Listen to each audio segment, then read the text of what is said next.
মনের যত জ্বালা যন্ত্রণা দুঃখ ব্যথা আপনি সেজদায় পড়ে আল্লাহরে বলেন। কোনো বায়া লাগবে না, কোনো মিডিয়া লাগে না, কোনো সিরিয়াল লাগে না, কোনো অ্যাপয়েন্টমেন্ট লাগে না। ডাকতে দেরি, ডাকে সাড়া দিতে দেরি হয়। ভুল করে ফেলছেন, আরে ভুল তো সবাই করে। পাপ হয়েছে, আরে পাপ তো সবার আছে, আপনারা সবাই পাপী, সবাই পাপী। যত পাপ হোক, ভুল হোক, অন্যায় হোক, অনুতপ্ত হয়ে তওবা করে ওযু করে জায়নামাজটা বিছিয়ে সেজদা দিয়ে চোখের পানি ছাড়েন। চোখের বেয়ে পড়া পানি আল্লাহর কাছে যে কত প্রিয়। অনুতপ্ত বান্দার চোখের পানির ফোঁটা তার চোখ বেয়ে, নাকের ডগা বেয়ে জমিনে ড্রপ করার আগেই আল্লাহর ওই বান্দার সব গুনাহ মাফ করে দেয়। এই পৃথিবীতে বিশ্বাসের দাম বড্ড বেশি। এই পৃথিবীতে সবচেয়ে দামি জিনিস কি? বিশ্বাস। বিশ্বাস ছাড়া এই জগৎ চলে। এজন্য জ্ঞানীরা বলে বিশ্বাসে মিলাই বস্তু, তর্কে বহুদূর। আমার কাছে পীরের মুরিদ নাই, তাবলীগের ভাই নাই, জামাত ইসলাম নাই, শাসনতন্ত্র নাই, ঐক্যজোট নাই, বিএনপি নাই, আওয়ামী লীগ নাই, কিচ্ছু নাই। আমি বুঝি মুসলমান।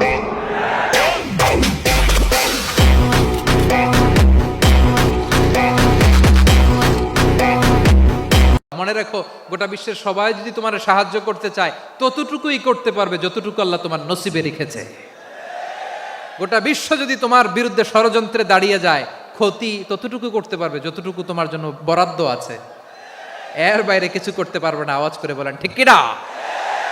হ্যাঁ, ধৈর্য এটা এমন একটা গাছ যেই গাছের চারিদিকে কাটা, কিন্তু এই গাছের ফলটা বড় মিষ্টি।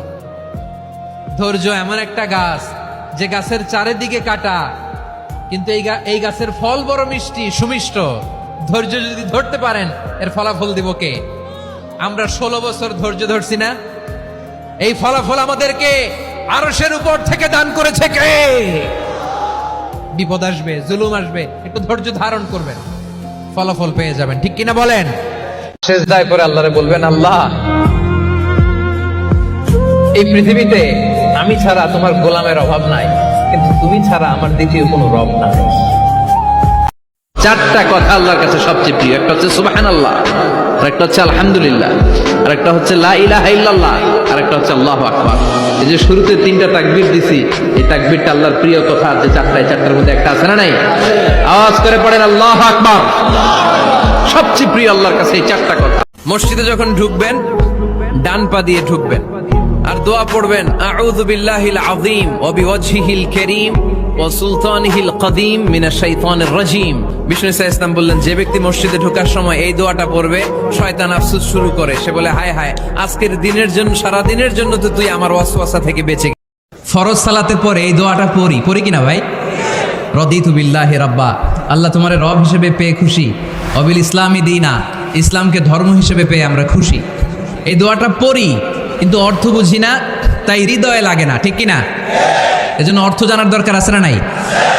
আমি সব সময় বলি, প্রিয় ভাইয়েরা, কোরআনের অর্থ পড়ুন, মাতৃভাষায় কোরআনকে বুঝুন।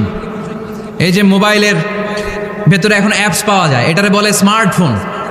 কি ফোন? যারাই আপনি স্মার্ট হইতে চান, একটা স্মার্টফোন নিয়ে নেবেন, স্মার্ট হয়ে যাবেন। তো এটা আপনাকে স্মার্ট বানাবে। সবকিছু এটার ভেতরে থাকে, সব পাওয়া যায়। এখানে আপনি কোরআন নিয়ে পড়তে পারবেন কোরআনে আল্লাহ কি বলেছে। তো অর্থ পড়লে আপনার হৃদয়ে লাগবে। আমরা তারাবির নামাজ পড়ি 20 রাকাত, ঠিক কিনা? কত আযাবের আয়াত যায়, কত জান্নাতের সুন্দর বর্ণনা চলে যায়, কিন্তু যিনি পড়ায় উনিও কান্দে না, আমরাও কান্দি না। ঠিক কিনা?